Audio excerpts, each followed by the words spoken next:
Can we come in? Sure. Look, Mr. Twain, what we found in the newspaper. It's a picture of a ship, a big Mississippi steamer that has your name on it. Does this boat belong to you, Mr. Twain? Oh, my no, this doesn't belong to me, boy.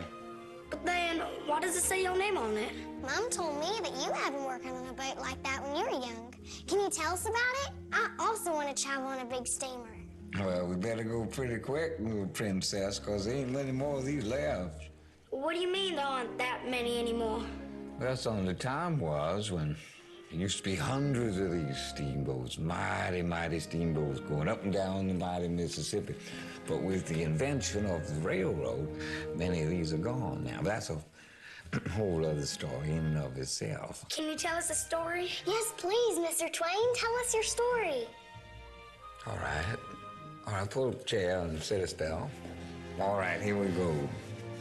His story took place way before you two were ever even born. But I still remember just as it happened way back in those days.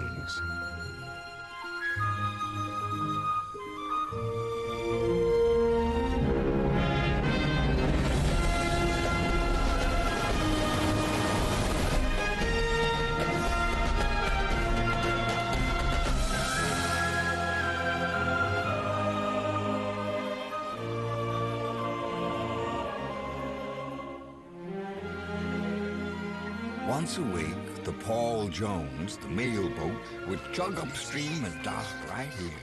And all the kids had only one simple but honorable wish: to be the steamboat captain. Sure, we entertained the idea of becoming a clown in the circus, or maybe even a pirate, but no desire was so strongly anchored in our hearts as the one to be a steamboat captain. And one of us kids was Tom Sawyer. Columbus departed from Spain with 3 ships: Santa Maria, the Pinta, and the Nina. Columbus first sailed to the Canary Islands on September 6th for what turned out to be a 5-week voyage across the ocean.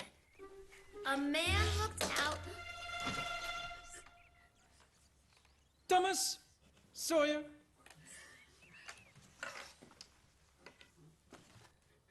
Stand up, Thomas Sawyer, and let the class know the reason you are so tardy today. Well, sir, the reason that I'm so late today is because I was having an intense conversation with my best buddy, Huckleberry Finn. Thomas Sawyer, that has got to be the most amazing confession I have ever, in my entire life, ever heard. An action of this sort is deserving an extra special penalty. This is big. Please, sir, punish me as you see fit. Just don't send me to sit over with the girls, please. Not to the girls, huh?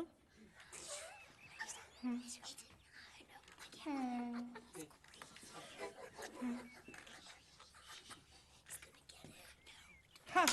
Immediately go to the girls' side and no talking back. Let this be a warning to you, Mr. Thomas Sawyer.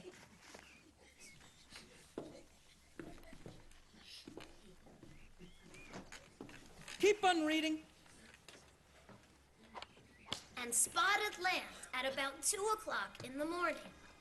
And he immediately alerted the rest of the crew with a shout. Then the captain of the Pinta, Martin Alonso Pinzon, verified the discovery and alerted Columbus by firing a lombard. Columbus later said that he himself had already seen a light on the land a few hours earlier, and he claimed for himself the money promised by King Ferdinand and Queen Isabella to the... Already one day later began a chain of events that would result in undesirable consequences.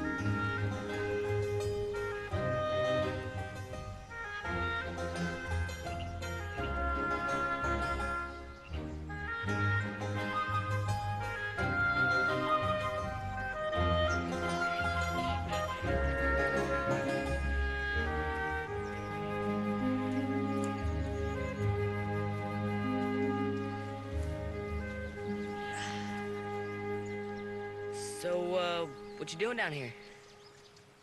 Nothing. You know, I'm just spitting. Hucky, you've got a good life. You don't need to go to school. You can do what you want when you want to. I wish I had a father like yours who was a drunken bum who didn't make me do stuff. Yeah. Yeah, well, it turns out, my old man ain't that bad after all. Do you mind if I take a pull? Yeah, sure, you're my buddy. Go right ahead. Hey, Hucky, what's that? Oh, this? Well, that's her. That's my mom, my true mother. But, Huck, you ain't got a mom. Everybody knows that. Tom, I do have a mother. She's out there. See that? Mississippi's my mother.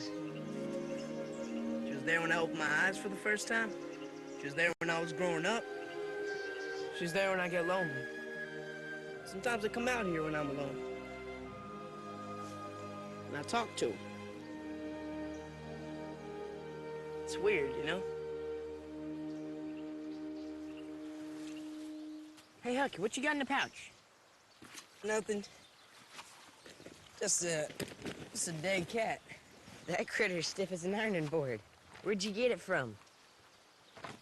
Bought her about 2 weeks ago from Ben Rogers. And what does something like that cost you? It ain't worth talking about. Okay, and what's the dead cat good for? It banishes your warts. Okay. How's that work, exactly? You really want to know? Yeah. All right, well, you go to the cemetery. Now, you got to go to where some dead guy's laying about 6 feet under. And at the stroke of midnight, the devil's going to show himself. Now, when that happens, you're going to hear a sound. Something like a hissing or the wind or maybe even words. Anyways, when you hear the sound, you take the dead cat and you got to throw it in the direction you heard the sound coming from. But after you do that, you got to say this. Devil gets the cat gets the corpse, warts get the cat, and that's not where I'm at. Then the warts go away. Okay, so when are you gonna try this? Oh, I don't know. Figured at night, they're gonna be coming to get good old Ross Williams, so probably then. Would you mind if I tagged along? Yeah, sure. Just better not get me busted like last time. Old man Hopkins sent a whiskey bottle flying right past our heads. You remember that?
Think Wilma and Ross Williams hears us talking?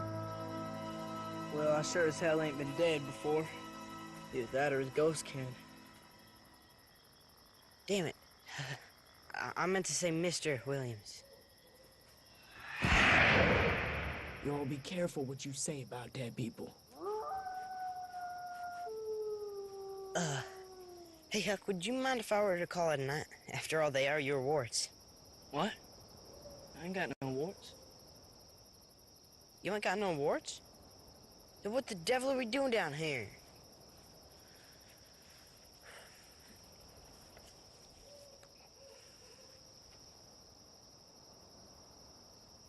Just think, Hucky. What would you do if these ghosts don't exist? I mean, for me, it'd be as though something were missing.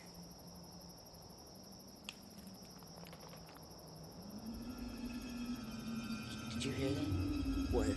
Over there. What is that? saw that, right? You saw that? Yeah. I'm telling you, they're real. Look, I ain't bluffing. Those are the devils. They're at work right now. They're coming straight towards us. Come on, come on.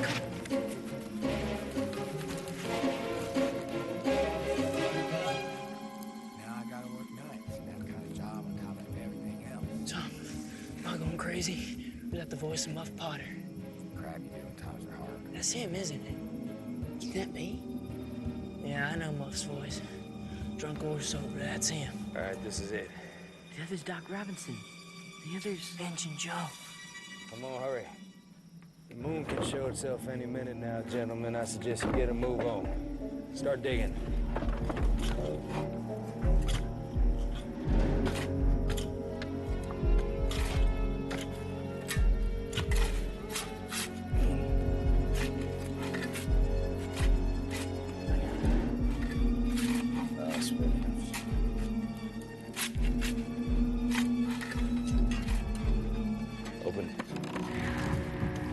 Even up to this point, Tom and Huck had not even the slightest idea of what was going on. The fact that Doc Robinson wanted the corpse of Ross Williams for studies of the anatomy was discovered later.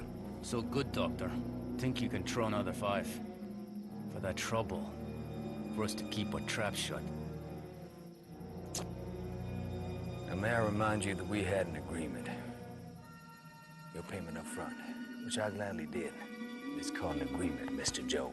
He's right, Joe. Let it go. His father arrested me once and punished me in front of all the people. Do you think I'm gonna forget that? Take it easy, Joe. Come on, don't hurt me.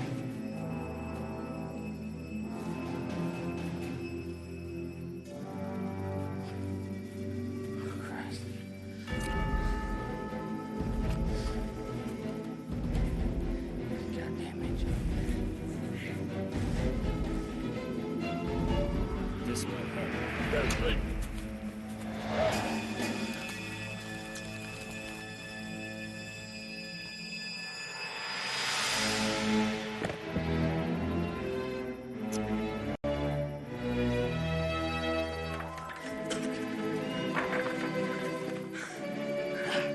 Huck, what do you think's gonna happen? Doc Robinson don't wake up in the morning, someone's gonna get hanged. You really think so? I'm as sure as an amen in church. Well, who do you think's gonna tell him? Us, maybe? No, if anyone's gonna say something, it's Muff Potter. Huck, Muff Potter don't know nothing about this. How's he supposed to say something? Tell me why he don't know nothing. 'Cause he just happened to get clunked out as Injun Joe did it. Oh, damn. Huck, you sure you can keep a lid on this? Now, Tom, you know we got to keep a lid on this. We have to. The devil of Injun Joe finds out that we ratted him out, he don't get hung, he'll snuff us out for sure. We don't want that. Huck, we need to swear not to tell a soul a single word. I swear. So just repeat after me.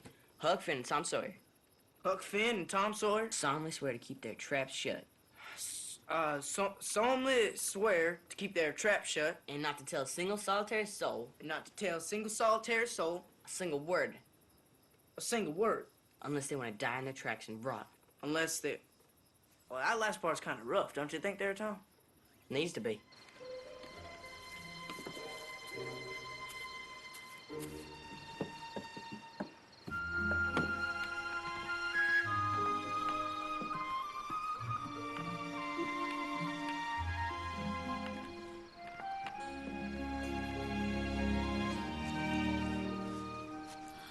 Finally, I caught you. Young man, this deserves punishment. You will paint the picket fence tomorrow. The whole fence? Yes, picket by picket.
Hey, buddy. Hey, my friend. That's a pretty tough job, huh? So, I'm going swimming, you know. Wouldn't you not like to come along? Nah, what am I thinking? Tom Sawyer prefer to work. You calling that work? So, are you saying that that's not work, what you got going on right there? Maybe. Maybe not. I don't know. But I do know that I'm having the time of my life. Come on, Tom Sawyer, cut it out. You're really trying to tell me that you're having fun? Well, believe it or not, I'm having a lot of fun. You know, you don't get the opportunity to paint a picket fence every day. You just don't have the chance to have this much fun. You know what I mean, Booger Bean? Ah, Tom, my good friend. Could I, think I might, mind if I give it a try? Nah, I've been, buddy, man.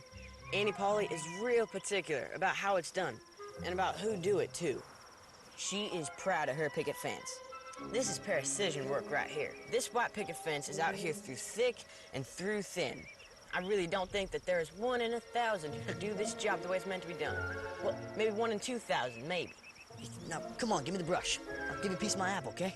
Now, come on, Ben. What kind of fair sportsmanlike is that? What is an apple against a whole picket fence? Okay, then I'll give you my shirt. No, Ben, I do not want your shirt. I do not want your shirt. Okay, Tom Sawyer. I'm gonna make you an offer that you can't squawk at. I know just how much you want a switchblade knife, just like mine. So you know what, Tom Sawyer? I'm gonna give you my switchblade knife. That's right. Pretty good offer. Come on. Thanks, man.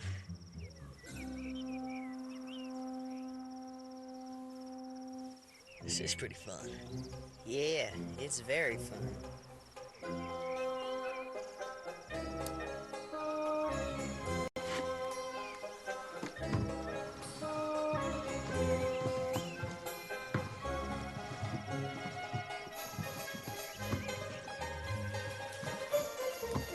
Even having one band over, Tom took advantage of the opportunity to acquire a set of marbles from Billy Thatcher. Okay. John Miller got in through his offering of Okay. a harmonica in excellent condition. Yeah. And so on it went. Without his even knowing it, Tom learned a very important human law having to do with transfer and trade. To raise the desire of another individual, then there is nothing more necessary than to make that object of desire difficult to reach. Yeah, that sounds like a good idea. We do that. Get started. All right. Hey, what's going on? You hear that? All right. You think we're gonna use Cliff? By midday, the awful news had spread throughout the entire town like lightning. A murder had taken place. At the murder scene, a bloody knife was found next to the victim that was identified to belong to Muff Potter. Do such a thing.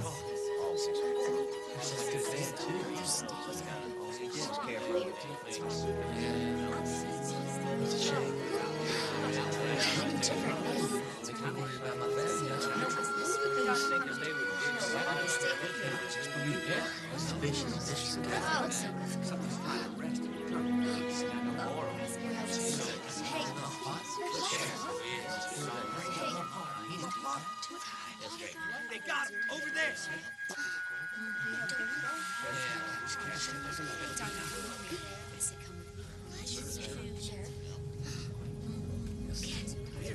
Hey, it's my Potter. Bring him out, man.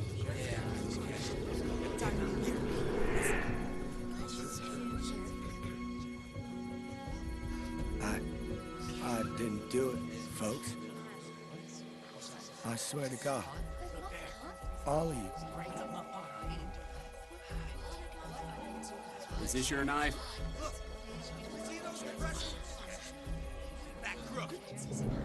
You tell us, Joe.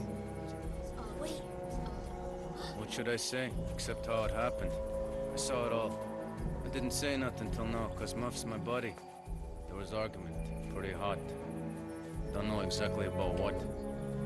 All I do know is that Muff pulled that knife out and rammed it in the dog's guts. Hang him! He got it, string him up! What are you waiting for? Yeah. Hang him! Hang him! Hang him! Get him to the gallows!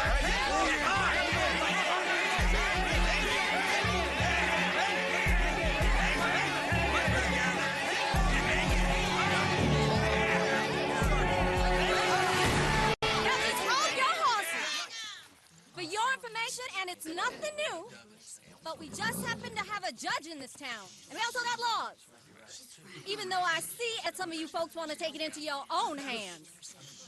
But what if he happens to be innocent? You all know Muff Potter for years. He is entitled to a fair trial, which he is going to get. So, Sheriff, what are you waiting for? Take him to the jail.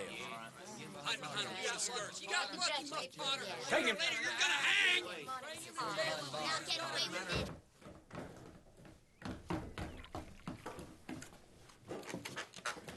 Man, Tom, you were chattering away in your sleep.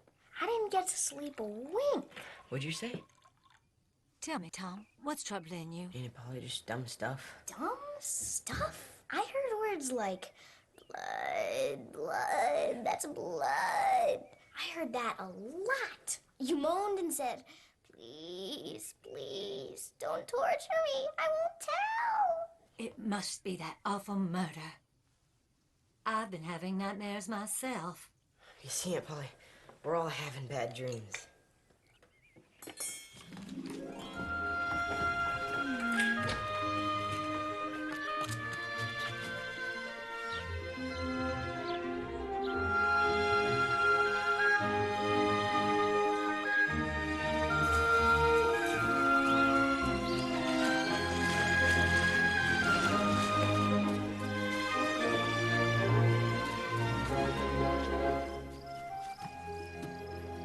Here you go, Potter. A little bit of bacon, some bread, and a pack of cigarettes.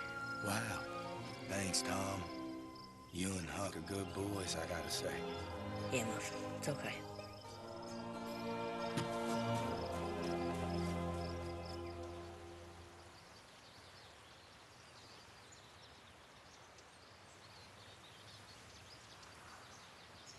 You know what you and me gonna do? What? We're gonna bust him out. Tom, you losing your marbles? Yeah. No, I'm not losing my marbles, and yeah, we're gonna get him out of there. Say we do get him out. What the heck then? What the heck, Huck? We get him out of the joint. Out of the town, out of the state, out of the country. He's gonna make tracks to Europe where he can't be hung. Well, okay, say we get him to Europe. What's he gonna do over there? Or better yet, how is he gonna get over there? Well, you're just gonna have to trust me, because I got a plan.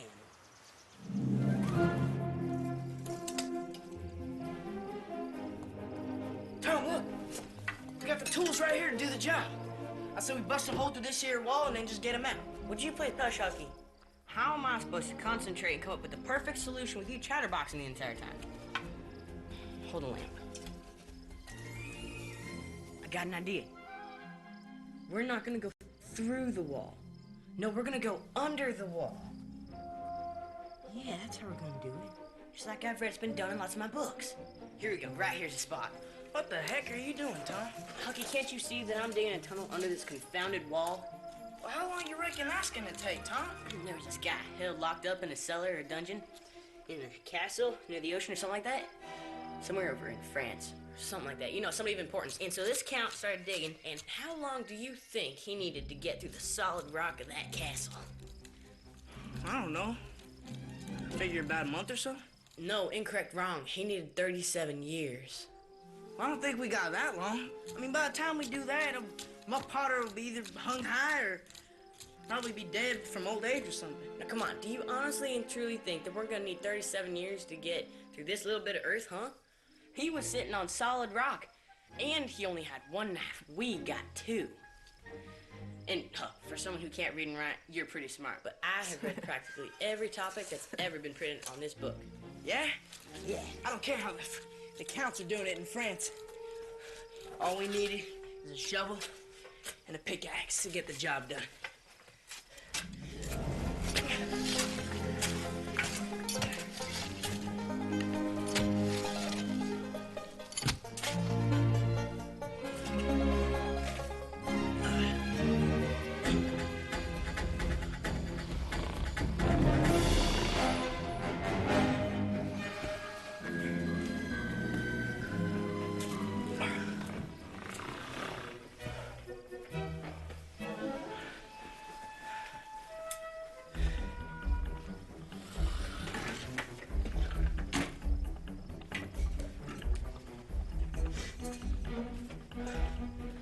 He is pretty drunk.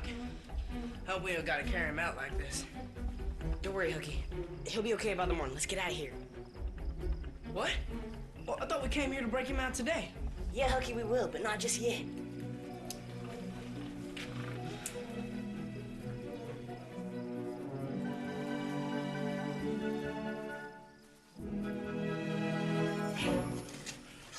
But let's make tracks.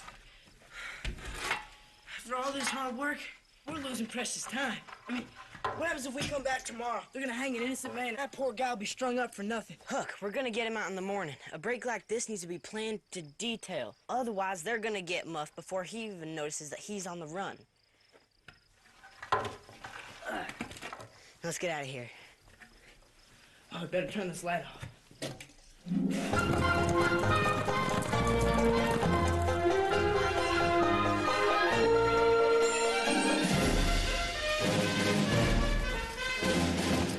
Potter, wake up. It's empty. There's nobody in there. Hookie, you hear me?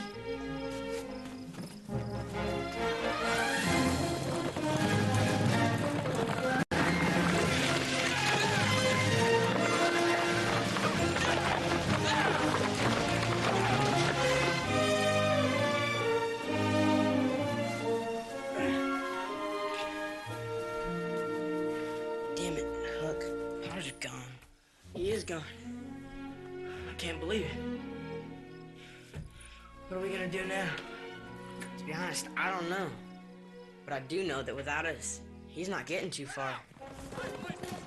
Damn. We gotta cover our tracks. Go. Get up, huh? Come on. Time to go. Now we see it, Potter. Let's go.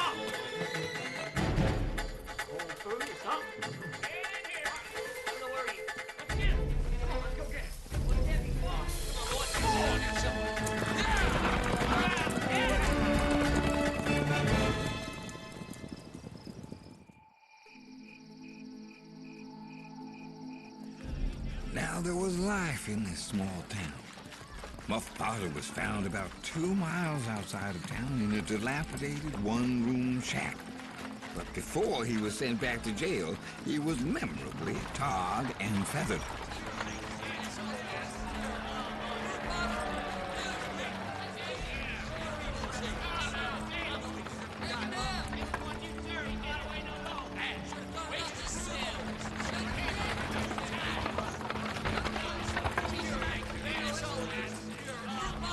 I can't watch this. I'm gonna be sick.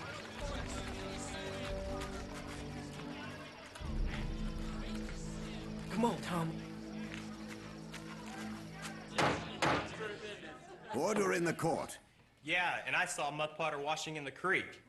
Yeah, but that is not so out of the ordinary. Someone bathing in the creek.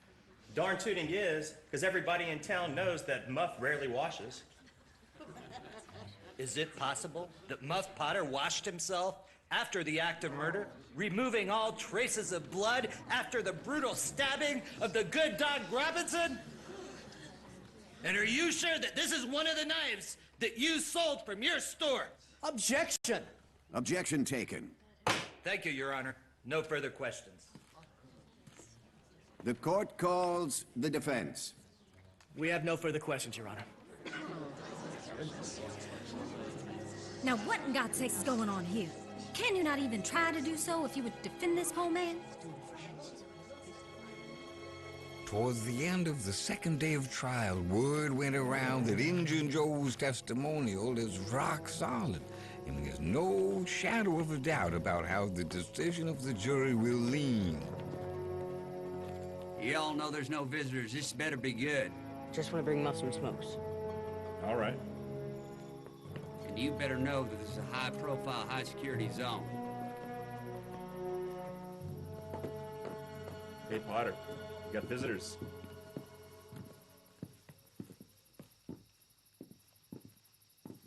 Hey, Muff. How's it going? We brought you something. Wow. Thank you, fellas. You're real chumps. Muff, you all right? What am I supposed to say?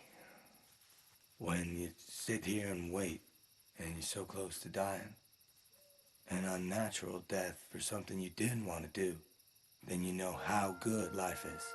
And Joe, bless him, meant well, but he'd be better off to let it go so he don't get pulled in deeper.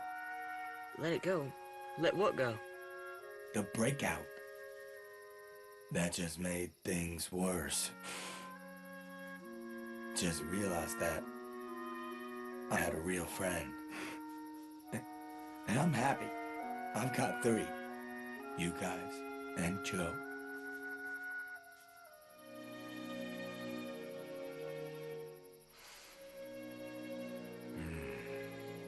Several of our most upstanding citizens have sworn witnessing events so out of the ordinary that any question of doubt can immediately be erased. This horrible crime committed by the accused, Muff Potter, has been shown to be his and his alone. The prosecution requests, on behalf of the citizens of this fine town, against the accused, Muff Potter, death by hanging. Your Honor, members of the Assembly, at the start of this trial, due to the overwhelming evidence and information detrimental to the name of the accused, we attempted to plead for a less harsh sentence based on his in the past reputation. We no longer wish to take this stand because from this moment on, we are dealing with a completely new situation. The defense wishes it to be known that it now has the fullest intention to save our client from the untimely demise at the end of a hangman's noose. Let it be noted that new evidence, shortly to be presented, will beyond the shadow of a doubt free Muff Potter from all burdensome charges. The defense wishes to call to the stand a new witness. Please, call to the stand Mr. Thomas Sawyer.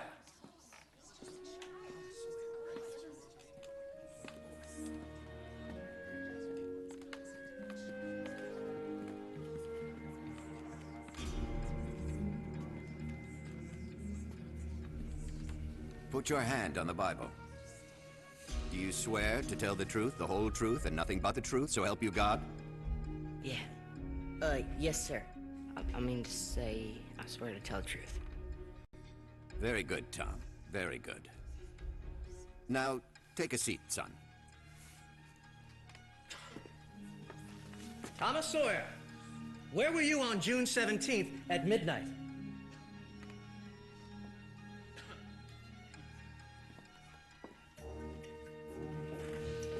Now, Tom, just tell us, where were you on the before-mentioned night? At the graveyard, sir. Okay, Tom. Now, for those in the back row who may not have heard you, please repeat that a little bit louder. I was at the graveyard, sir. At the graveyard. And where in the graveyard were you? Just near to Ross Williams' grave. Were you alone? Yes, sir. I was alone that night. Young man, was there anything else that may have been out of the ordinary that we absolutely should be made aware of? Yeah. There was a sound, and, well, that made me unsure of what should be going on at that, like you said, that untimely hour.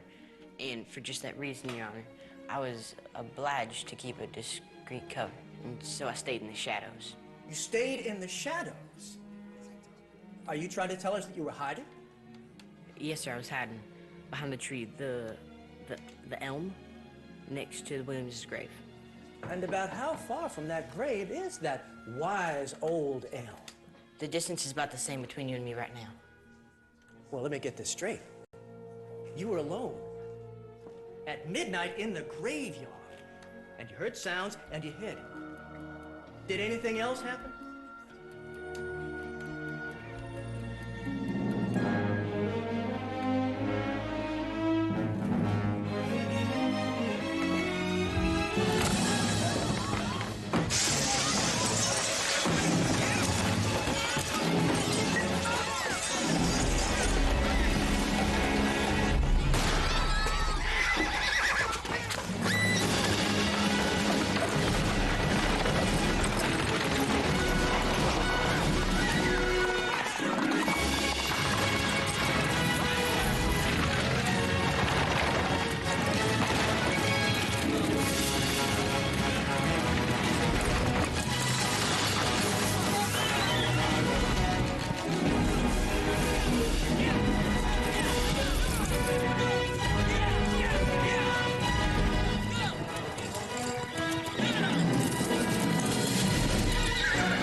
Had been hanging around the town for a few days.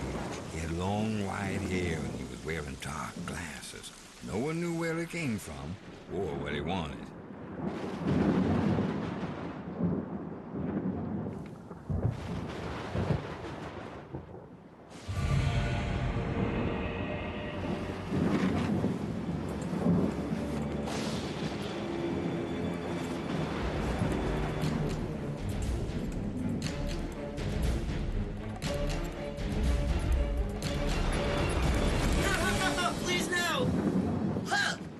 What you trying to do to me? You scared me out of my wits. Tom, you broke our pact. Remember the one that we agreed to?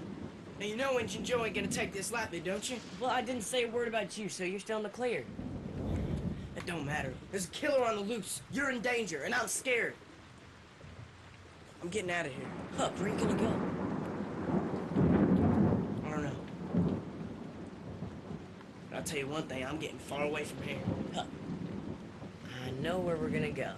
I'm gonna be with you. Come on.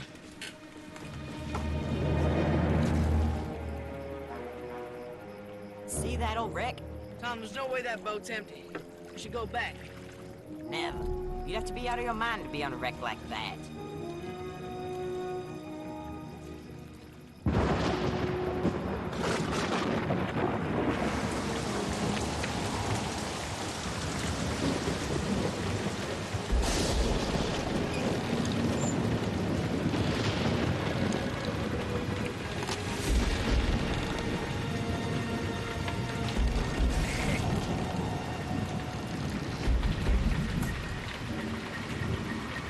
Looks like me.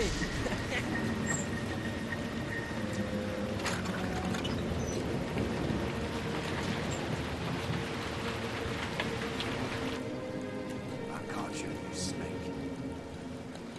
Huggy, where are you? You thought that I didn't see you. I don't want you talking to them. Tom. Could be end to us. I did not talk to nobody there. I was all alone. Tom, we ought to get out of here. This ain't smart. Come on. Come on. I was on the other side when it happened. Yeah, Huck, maybe you're right. You're a real filthy rat. What, you thought you could get away with all the dough? They don't know what's going on.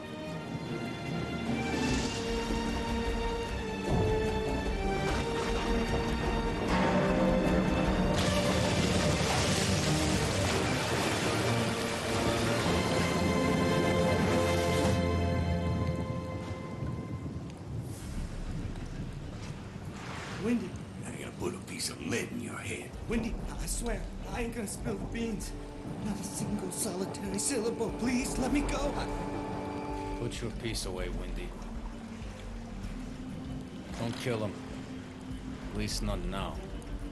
Well, thank you, Joe. In less than half hour, he'll be resting on the ground, and a drowned corpse is always less incriminating than a corpse with a hole in it.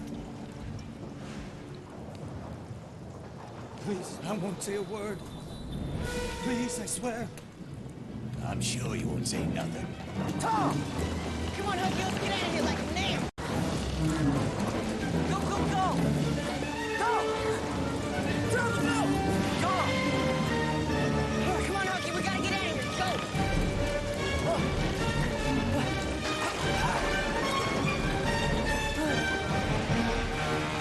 Over there, the raft! Quick, it's going down. Go, sink it. Go, go, come on.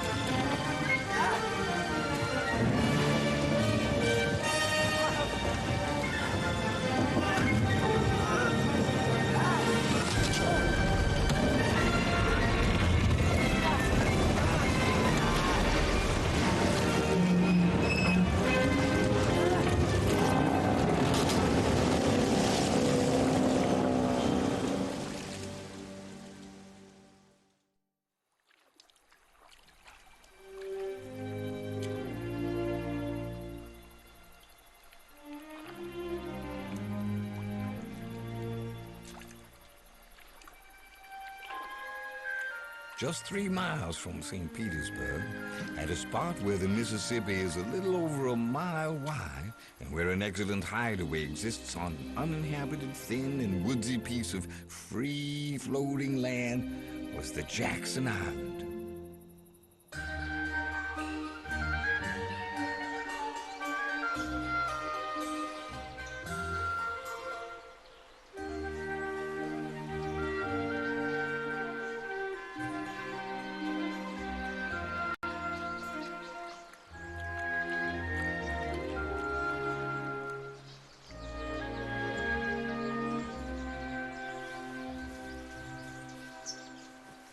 Wake up.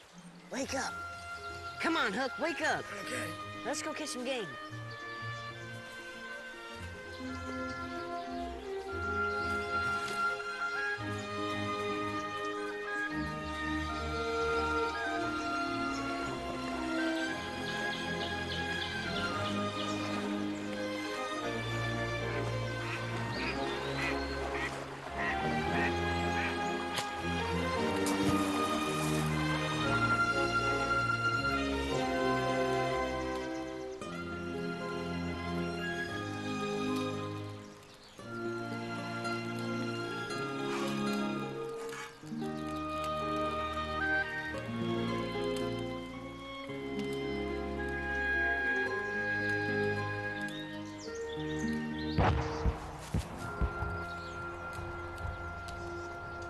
Sure like to know what that sound was. Sounded really awkward. But it ain't thunder, that's for sure. Come on, Hucky. Somehow, I know that sound.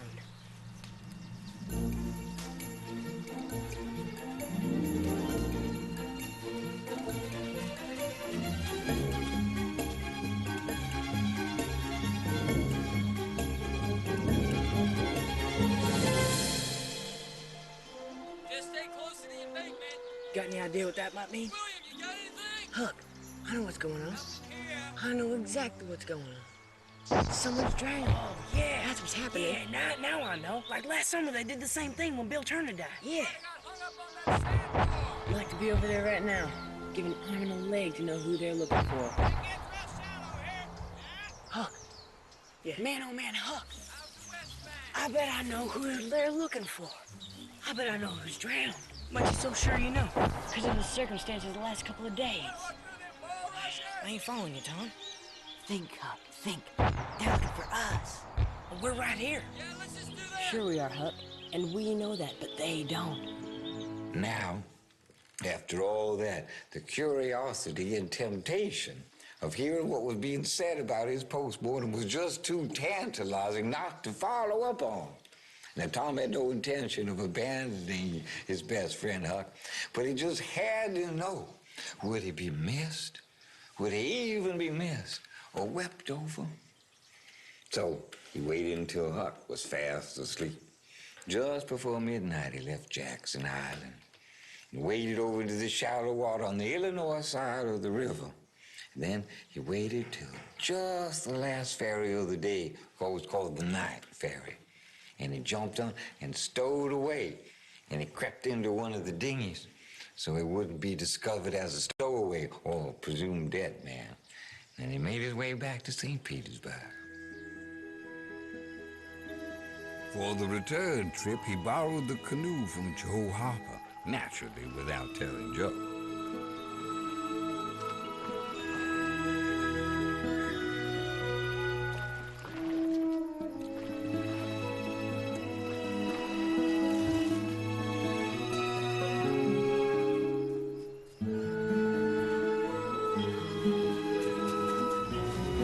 Huck, wake up! Wake up, Huck! While you were sleeping, I was out and about figuring out what the world is up to. And I gotta tell you, this coming Sunday's gonna be our day. Yours and mine. This coming Sunday, everybody's gonna be praying and crying and rejoicing and redeeming and doing whatever else they do to set a soul on the right path. And the things I heard, you know, when you're alive and kicking, nobody cares. But when they're dead, everybody just loves you.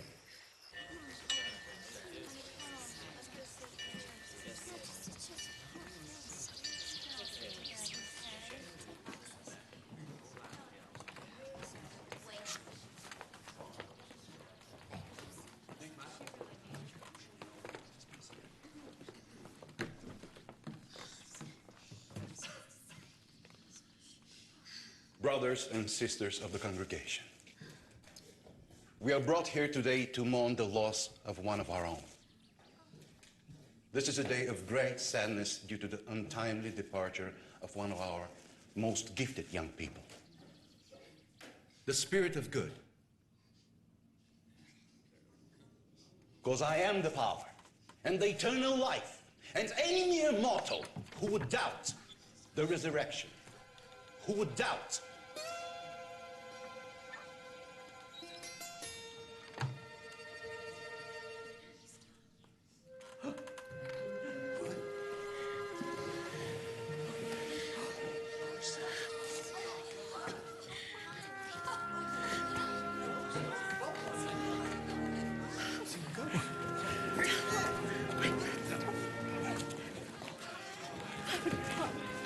Come on, Aunt Polly. Somebody's got to be happy that Huck's still around other than me. Well, of course, we're all happy that Huck is here. Please, let me give you a hug, poor motherless boy.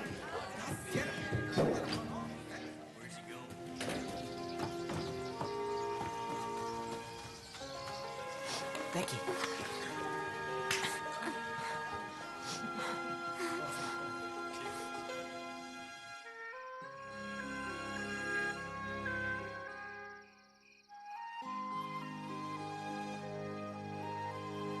And he travels all over the world. He stays in the best hotels. I'm gonna be a musician when I get bigger. Oh, that sounds just wonderful, Tom. Oh, yeah, and they get good pay, too. Almost $1 a day. At least that's what Ben Rogers told me. Hey, Becky, mind if I ask you a personal question? No, Tom Sawyer, I don't mind. Have you ever been engaged? No. Of course not. Never. Tom? What's that mean, anyway? Oh, you gotta try it out. I don't know, Tom. How does that work? How? Well, it's as easy as nothing. All you gotta do is say to a guy like me that you'd never ever take another guy, and then you kiss each other, and then that's it. Everyone can do it. Kiss it? Why on earth would... Yeah. Kissing is for... you know, because they always do that. But first, you gotta say that you love each other. I don't think I want to be engaged. You don't have to say it too loud. You could even whisper it real soft. I love you. Now, you whisper to me just like I did.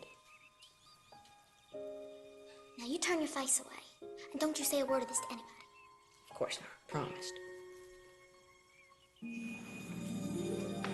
I love you.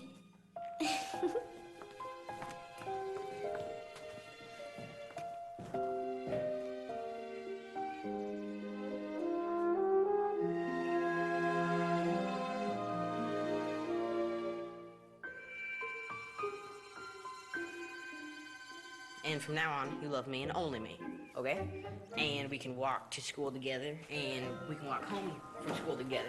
When no one's looking, of course. Oh, how romantic. Sure is. What do you think it was like back when me and Amy Lawrence was engaged? Here, Becky. How'd you like to have it?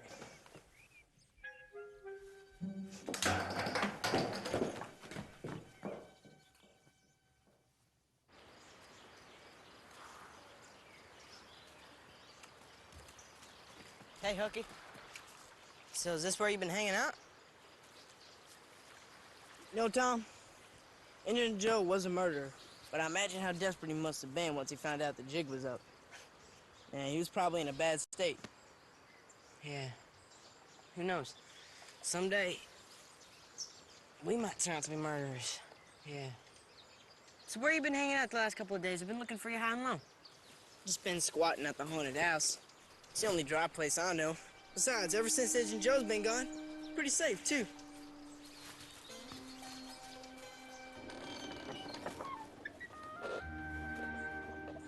Hey, see, Tom? It ain't all that bad in here. Come home, hang up my stuff in this wall closet, and then retire upstairs to the bedroom at night. Come on, I'll show you. Wow.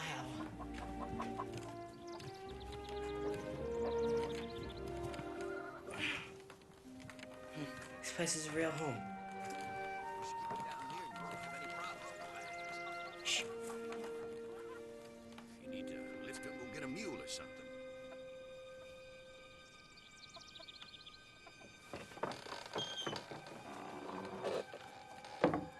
That's the death mute Spaniard.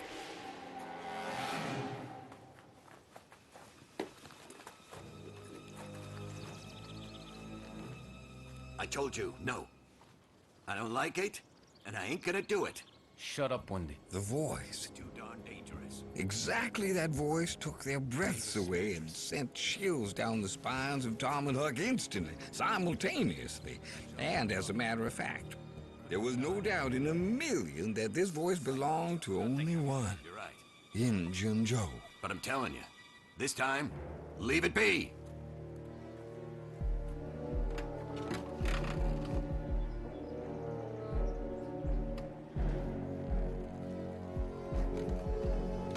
What are we gonna do with all that cash left over? Don't know. We leave it here. Don't make sense taking them out before we're heading south. 650 is a lot of weight. Yeah. But you listen to me. It could take a while before the time is right. This spot here isn't right. We need to bury it right. And I mean deep.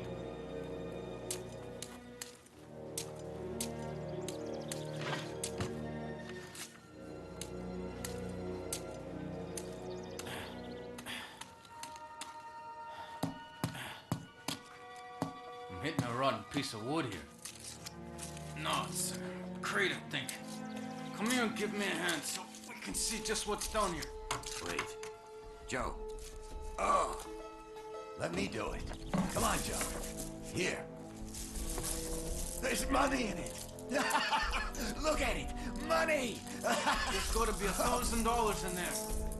Now, you don't have to do that last job. That goes to show you don't know anything about me. And at least not enough. I don't like it when someone's got the upper hand on me. I've got a job to do before I can leave this place. What are we gonna do about this here? Bury it back like it was before? Let's get out of here. Wait.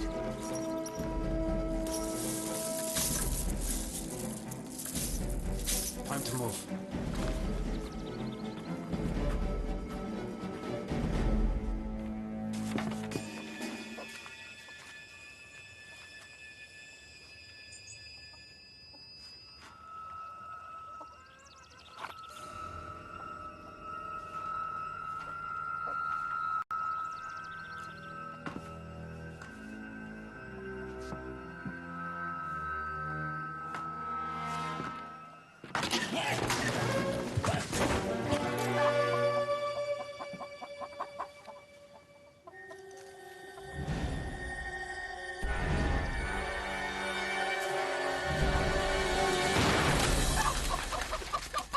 get out of here before they pluck our eyes out.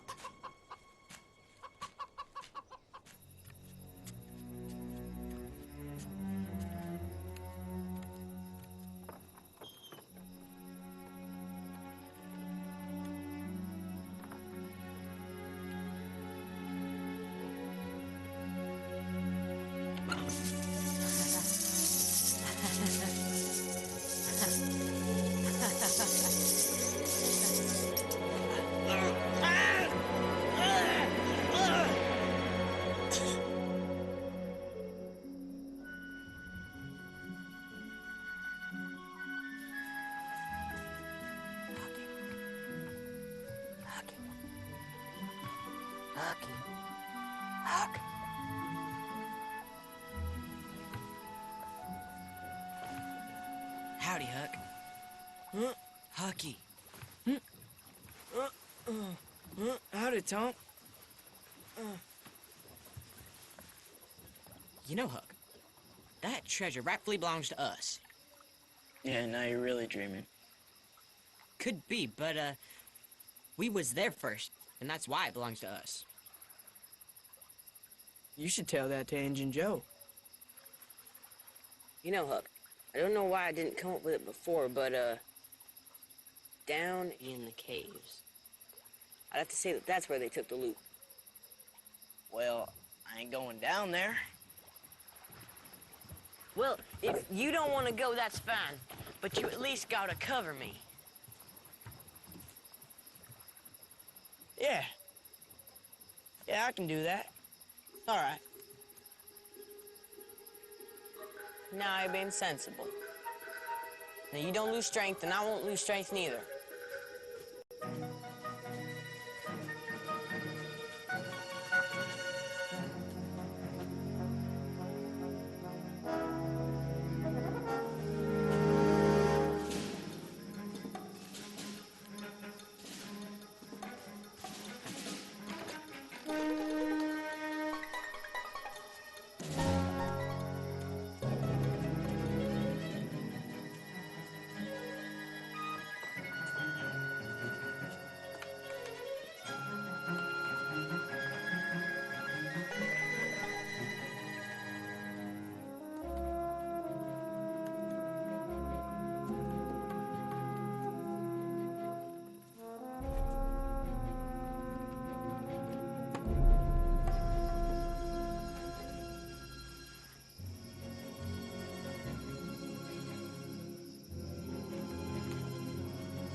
Let's get out of here, come on.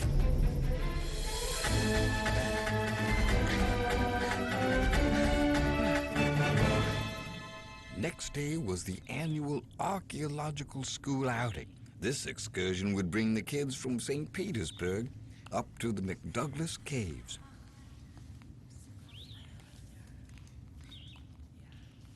So, students, can you guess what the name of the cave is? Look up, and you will see these amazing big eyes. Yes, the name of the cave is the Big Eyes. Please, from this point on, I will lead you, and Tom, and you, Becky, bring up the rear. I'm counting on you two. And remember what I told you all. Stay together.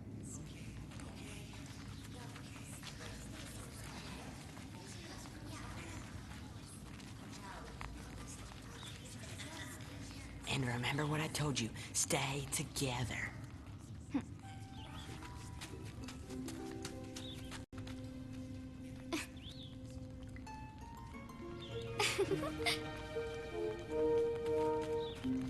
Becky. Yeah? Oh, I gotta show you something. Come over here.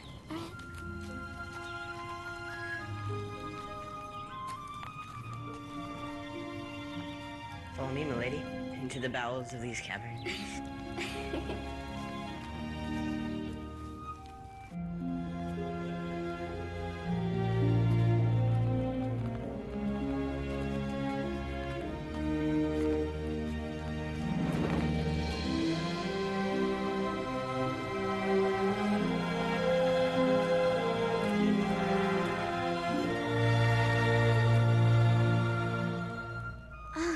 wonderful, Tom? Yeah, Becky. Sure is marvelous.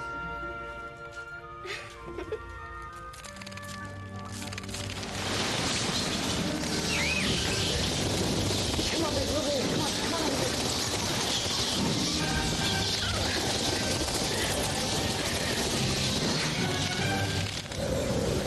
It's okay, Becky. Okay, nothing can happen. Oh my God. Group, our class, they'll be looking for us. Yeah, Becky. You're right. It's time to go back. Do you think you can find a way back out? I don't have the slightest clue. That is the least of our worries. We should find a different way out so that we don't have to go through that again. Come on over here. All right.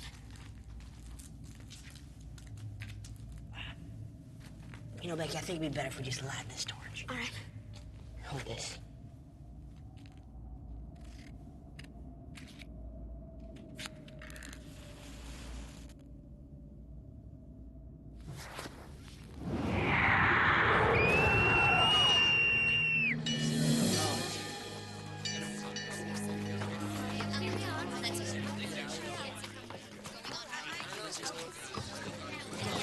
On Sunday morning, alarming news spread through the first of the congregation, and then the town, and eventually the country, demanding the attention of both young and old. Tom Sawyer and Becky Thatcher did not return with the rest of the group from the Douglas caves, and have not been heard of since. But they must still be in the cave. Yes, they're still in there. They have to look for them. Yes, my darling, and that's exactly what they did.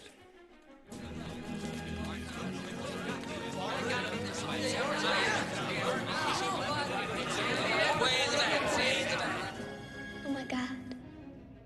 Without light, we'll never get out of here. Do you think that they're looking for us, Tom? Yeah, Becky. I know that someone's looking for us. What are you thinking, Becky? What day it is, and if it's day or night time. Becky! We split up in 3 groups. You guys check out the big eye. Hello?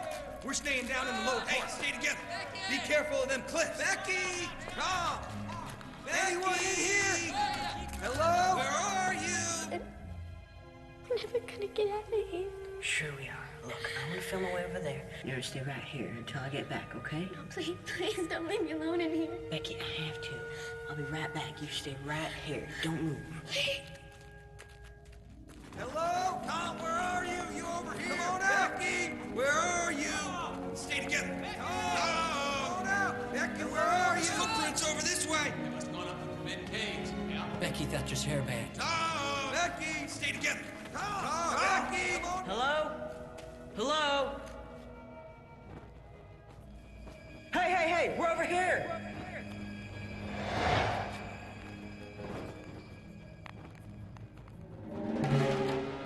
So this is number 2.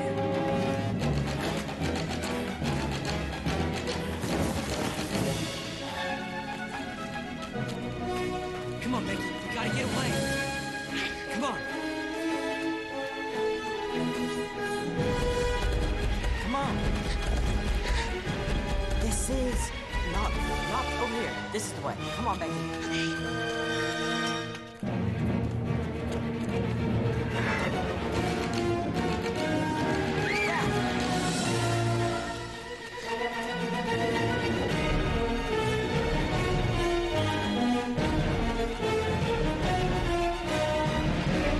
on, Becky.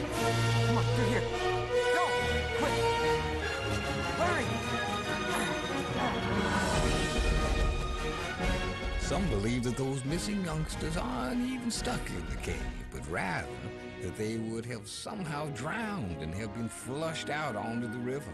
That's the reason for all those floating lights. They were meant to aid in the search effort.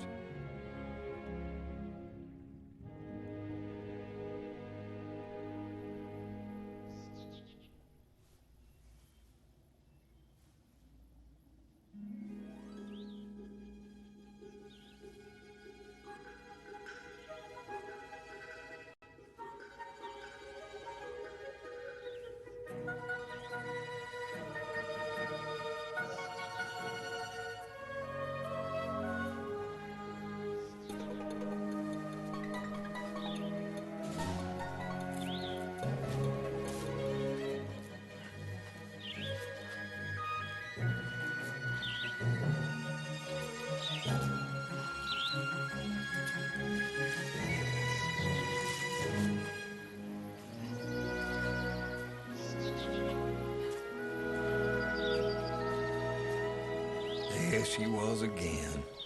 That mighty Mississippi, wide, endless, powerful as always. Oh, that was without a doubt one of the nicest nights that town or any town would ever experience. Long into the wee hours of the morning, the town ate, drank, danced, and was merry. All but the two guests of honor were present, since the ordeal of the last few days took their toll on their stamina. They were safely and soundly fast asleep in their respective beds. And being a night under those conditions was not so easy to shake off.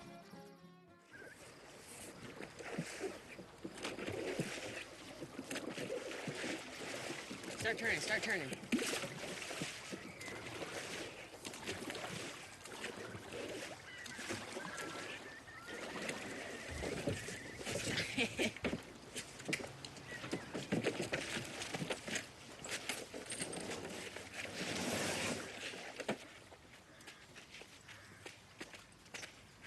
See that there, way up high? Yeah.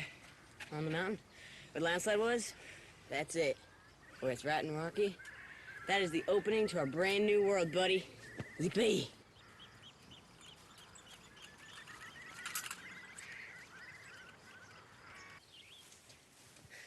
Let me tell you, Huckleberry, buddy. From this spot, we can reach the hole that saved Becky and me from a certain demise. And not everybody can fit in it. And it's so close, you can spit on it. See, Hucky? Didn't I tell you that this is the most hidden cave opening in all the United States of America?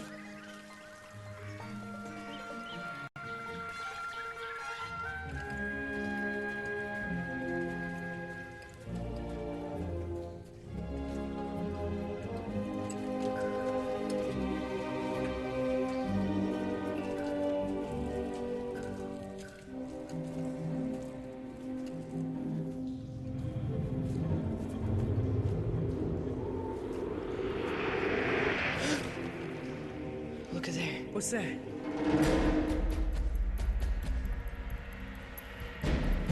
Somebody's body. It's gotta be Wendy. Yeah, and we're pretty sure that he didn't die of natural causes. Injun Joe. Injun Joe and that treasure. You're just plain old-fashioned greed. Come on, Huck. And that is exactly what it was. And over here, Hux, we're going to see number 2. Look at there. You best get in? Yeah, hold this.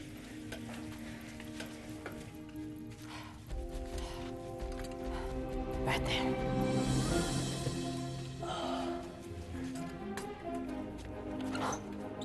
Wow.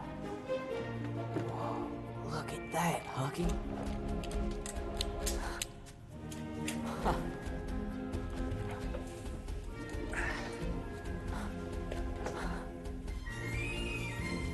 Where are the saddlebags?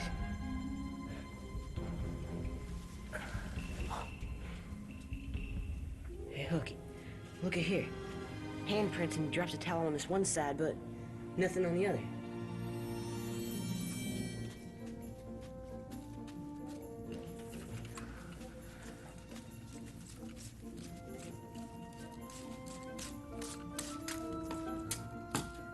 What is that?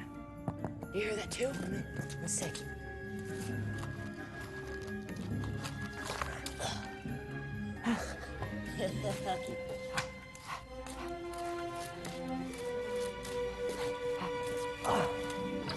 The saddlebags!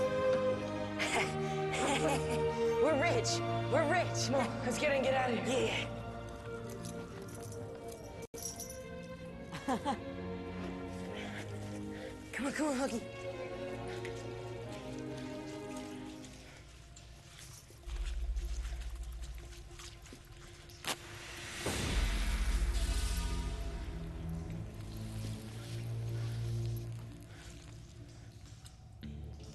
Let's see what we got here. Mr. Thomas. Smarty Pants Sawyer and his worthless buddy. What have our Boy Scouts found on their journey? Nothing. Just a lamp. Take a look for yourself. What you gonna do with the lamp? Well, first you gotta rub it, you know, to make it work. Use your hand or a cloth or a towel, whatever works, really. But after you rub it, a genie will come out. The whole place will fill with smoke and you can't see nothing. But the genie will give you almost anything you want. Gold, silver, rubies, cigarettes, whatever you want. Matter of fact, Tom's got a book on it, don't you, Tom? Yeah. It's all in there. Yeah. What's the name of the book you got there? Aladdin. Yeah. Aladdin in the Magic Lamp. Yeah, that's the name of it.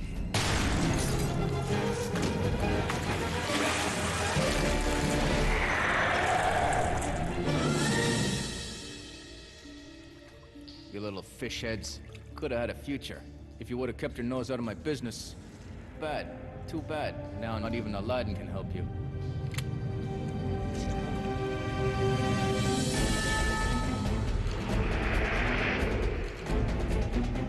Hey, Joe!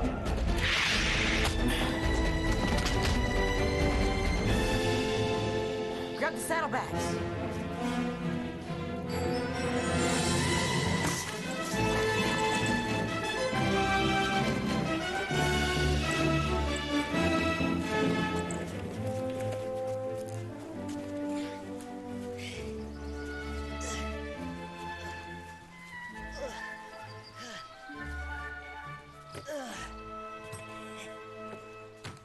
It's a good day.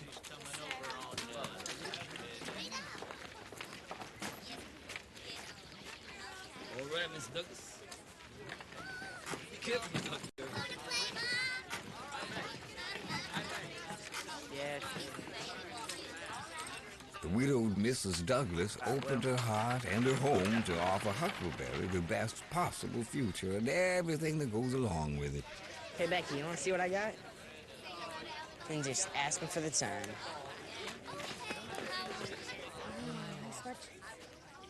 Hey, Tom.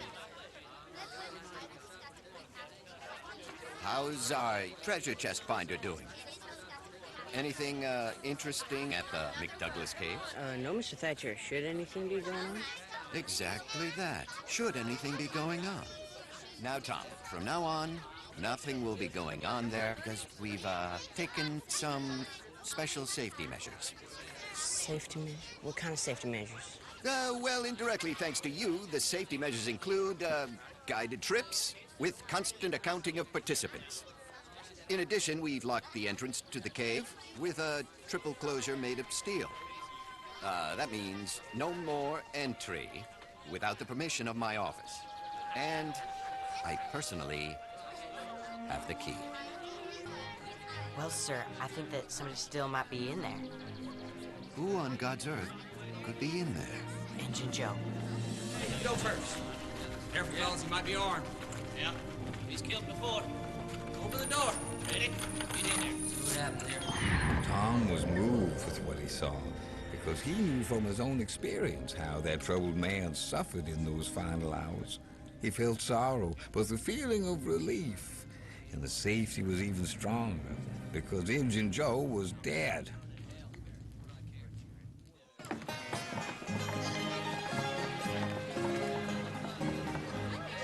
Vacations have begun, and Tom will travel with Aunt Polly and Sid just as it's happened each and every year to their relatives down the river in St. Louis.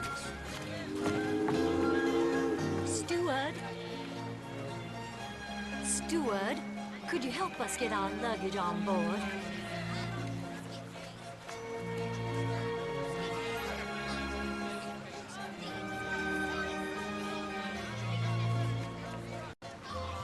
Tom, come here.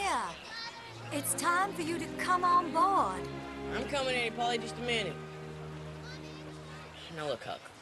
I know that it's been hard, but it ain't that difficult, huh? And even though the old widow may give you some problems, she only means the best. And when I get back, we're finally gonna form the Sawyer gang. Tom! Just a minute, Aunt Polly, I'm coming. Dagnabbit.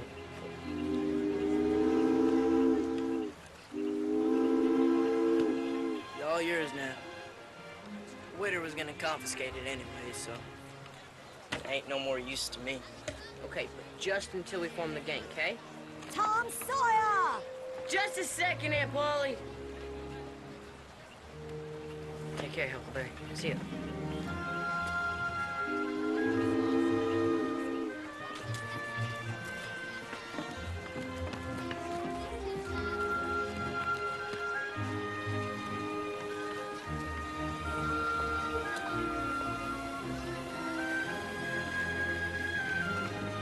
And suddenly, just like that, the day-to-day, mundane, barren, and empty ritualistic life returned to this lonely part of the world here on the west shore side of the Mississippi.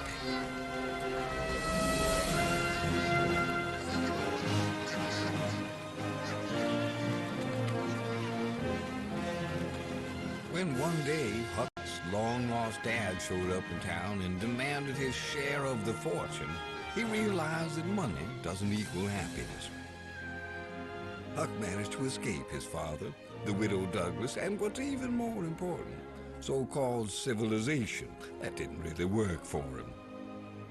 Together with runaway slave Jim, he decided to let the Mississippi take them to a place far away where he could live in freedom and without the restraints of civilized society.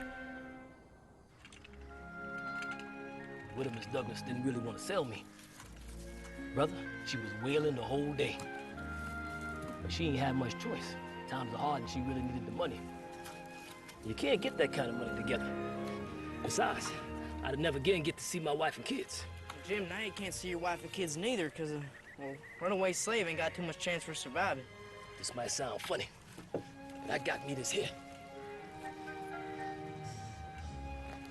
This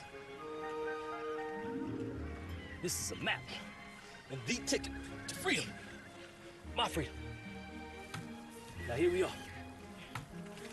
Right here? Mm-hmm. Now, we take this down here.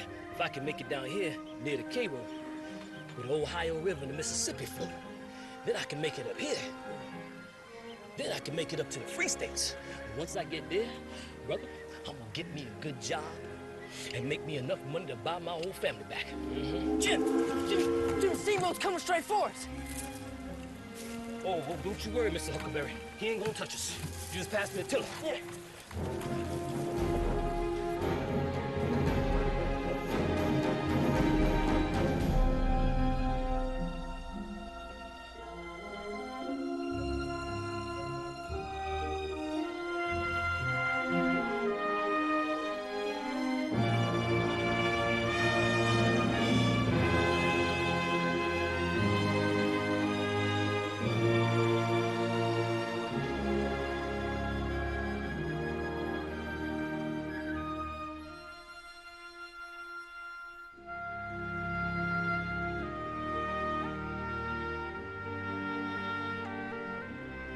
What happened to Huck and Jim? All those two. Well, they floated down the Mississippi toward the town of Cairo. There they would have boarded a steamboat to get to the free states, but carelessness was responsible for them to override that entry and regrettably send them even deeper into the southern states and, of course, deeper and deeper into the slave regions. Has Tom ever seen Huck again? No. No, they never saw each other again.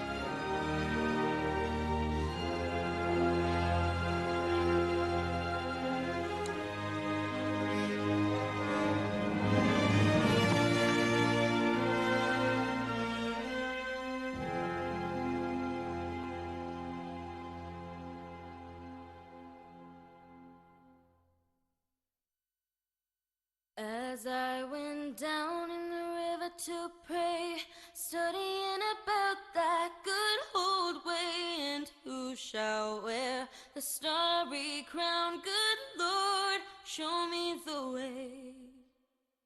Oh, sisters, let's go down